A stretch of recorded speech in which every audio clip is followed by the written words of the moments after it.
سہیل بڑائی صاحب، آج آپ سے ہی آغاز کرنا چاہوں گی شو کا. سب سے پہلے تو یہ فرما دیجئے کہ آج جو پرائم منسٹر کا خطاب تھا اس سے آپ نے کیا اخذ کیا؟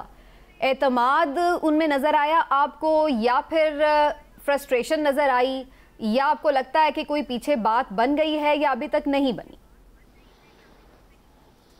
دیکھیں، پرائم منسٹر صاحب شاید یہ فیصلہ کر چکے ہیں اگلی سیاست کا، اور وہ سیاست ہے کھل کے جارحانہ سیاست، اور اس کے لیے میرا خیال ہے وہ اسٹیبلشمنٹ کی بھی پرواہ نہیں کریں گے اور حکومت کی بھی پرواہ نہیں کریں گے.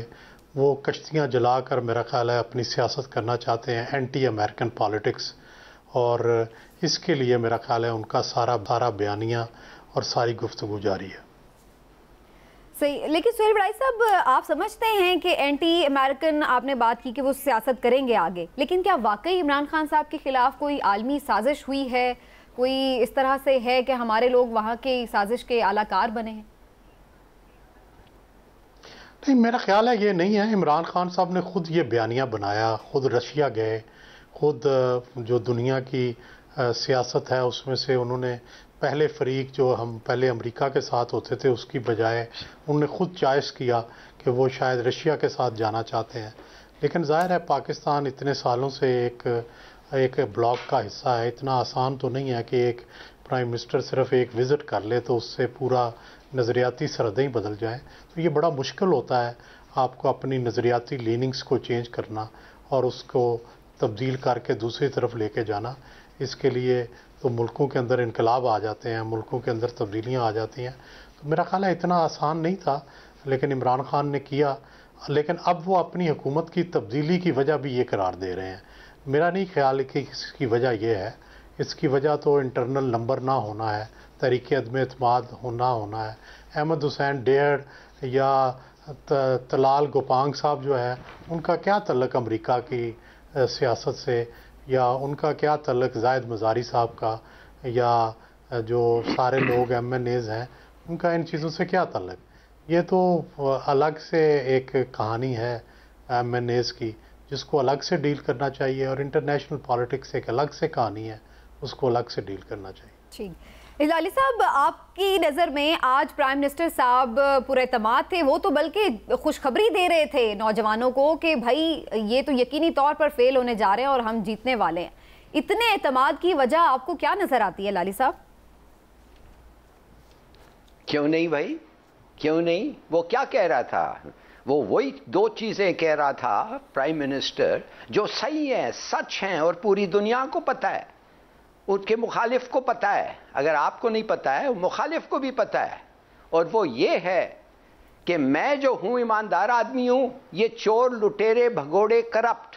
اور دوسری بات، میں عوام اور غریب عوام کا دیکھ بھال کرتا ہوں اور میں مثال دیتا ہوں، اور انہوں نے مثال دیا. اور جب وہ دیکھتے ہیں کہ کرپشن ایک ڈیفینیٹو ایشو ہے جو ان کو اور یہ دوسرے جو بھگوڑے ہیں جو ان کے خلاف لڑ رہے ہیں ان سے ڈسٹنگوش ہوتا ہے، تو وہ کیوں نہیں ایمفسائز کرے وہ بات بھائی؟ مانے کہ وہ کیا کہہ رہا ہے، دیکھیے کتنی زبردست افیکٹولی انہوں نے کہا یار بھول جاؤ، میرے سے بھی غلطی ہوتے ہیں، سب سے غلطی ہوتی ہے، گورننس پہ ڈیسیشنز پہ ہوتی ہے، مگر مجھے ایک چیز بتاؤ، میرے سے ان سے زیادہ کوئی بھی کرپٹ آدمی پاکستان میں 10 20 30 سال سے آ کے رول کیا ہے؟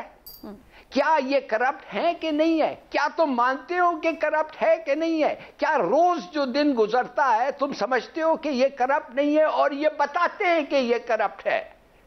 2 گھر میرے گھر سے کراچی میں نصرت وحید بتا رہی تھی کہ 16 کروڑ کا آفر آیا تھا اس کو لوٹا بننے کے لیے. تو میں نے کہا تمہارا جواب کیا تھا بیگم صاحب؟ کہتی ہے میں اپنا نسل نہیں خراب کرنا چاہتی ہوں. یہ ہے یہ لوگ، یہ ہیں یہ، اور آپ کہہ رہے ہیں کہ کیا کیا اور تباہی ہو گئی ہے. اور جدھر تک امریکہ کی بات آ رہی، میں تو حیران ہوں، حیران سے بھی زیادہ ہوں کہ امریکہ جو اس وقت ہمارے دشمن کے ساتھ کھڑے ہو کے ان کو عام کر رہا ہے، اکوپ کر رہا ہے، اور ہر لحاظ سے ہمارے خلاف پچ کر رہا ہے، ان کے ساتھ آپ جانا چاہتے ہیں؟ آپ نے ابھی تک سبق نہیں سیکھا امریکہ سے؟ مائی گاڈ، یہ کس قسم کے لوگ ہیں ہم؟ مجھے تو سمجھ نہیں آ رہی ہے. ٹھیک ہے، چلیے یہ تو ہلالی صاحب آپ کا پوائنٹ آف ویو، لیکن اب عمران صاحب کا پوائنٹ آف ویو جانتے ہیں کہ وہ بھی سمجھتے ہیں. عمران صاحب، یہ جو آج تقریر تھی اس میں آپ کو کیا نظر آ رہا ہے کہ ابھی تک عمران خان صاحب لڑائی کی ہی تیاری میں ہیں یا پیچھے معاملات ڈن ہو گئے ہیں اور اب وہ سیٹلڈ ہیں؟ بسم اللہ الرحمن الرحیم. دیکھیں، پہلی بات تو یہ ہے کہ عمران خان صاحب تقریر ہمیشہ بڑی ولولہ انگیز کرتے ہیں. وہ اچھی تقریر کرنا سیکھ چکے ہیں، وہ مجمع اچھا لگا لیتے ہیں.